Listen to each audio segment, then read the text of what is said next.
I trained as a nurse in the NHS way back when, and then went up the ranks as staff nurse and ward sister.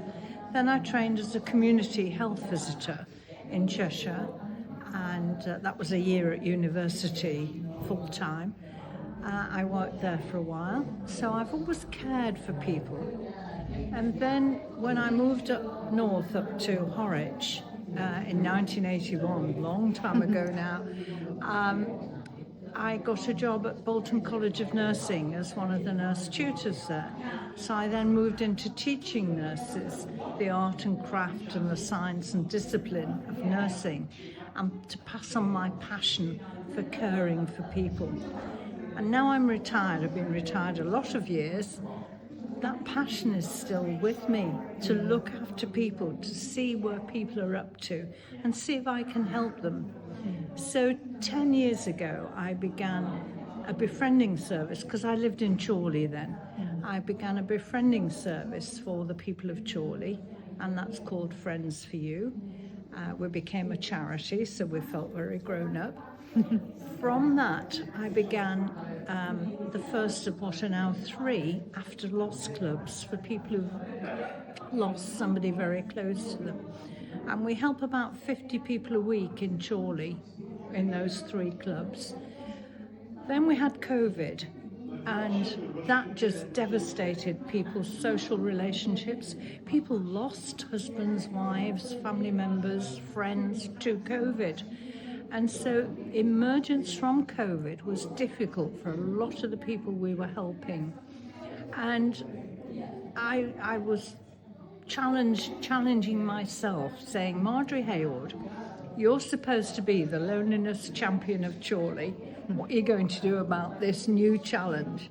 And I came up with the idea of talking tables.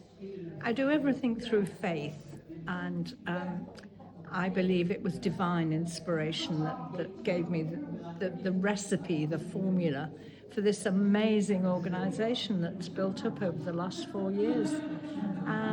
And so it just goes from strength to strength. We started 4 years ago last July in Chorley, and I just started with 5 tables, one each day of the week. And I invited people to come and join me for coffee. I led all the tables.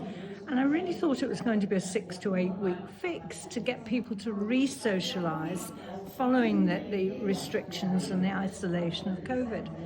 However, within weeks, we'd outgrown some of the venues in Chorley, so I had to find new ones. We had to open new tables, and so the story has gone on and on and on. I moved to Bolton 3 years ago, began the scheme in Bolton. We've now 20 tables here in Bolton. This is our big 20th one. And it's just amazing because we are reaching lonely people wherever we start a talking table. And that's the whole reason we're doing all this. We're conquering loneliness one table at a time. We are bringing people together one table at a time. The people in Chorley, just because they've been going for so long, they go on weekends away. We've just started that here in Bolton, that people are beginning to go out for days, coach trips. They're beginning to organise holidays away. And in Chorley, they do a cruise every year. All the tables join together, and people who want to go on a cruise go on the Talking Tables cruise. And you think, this is just phenomenal. Because the key to the success of Talking Tables is that all you have to do is give people a venue to come together, to be together. They'll do the rest for themselves. You know, people are naturally social and gregarious. People naturally want to make friends. And what Talking Tables do is give lonely people, or people who are isolated, the chance to do that.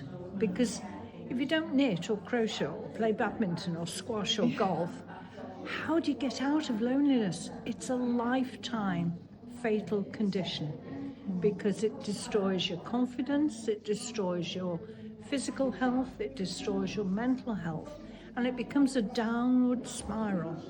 So the lonelier you are, the longer it goes on, the more impact it has on who you are. So talking tables just is a way out of loneliness, really. And how do you feel knowing that, that you've created this, what is now moving on to be like a global phenomenon, really, isn't it? I know you said that you've got a table now in India, is it launching? We launched Talking Tables India last week. We've had Talking Tables Cyprus for 2 or 3 years now. And I'm in negotiation with America and Canada to begin Talking Tables there. Very early stages yet, so it takes a while to get new tables up and running. It thrills the absolute core of me when I get invited to these events and I think, wow, these are people who didn't know how to cope, didn't know how to get out of their own prisons, their own 4 walls that become a prison. And we celebrated the first birthday at Point One in Bolton last week.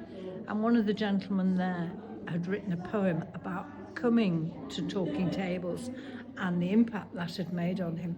He had us all in tears because it was so moving. Now that's why I do what I do. Wow.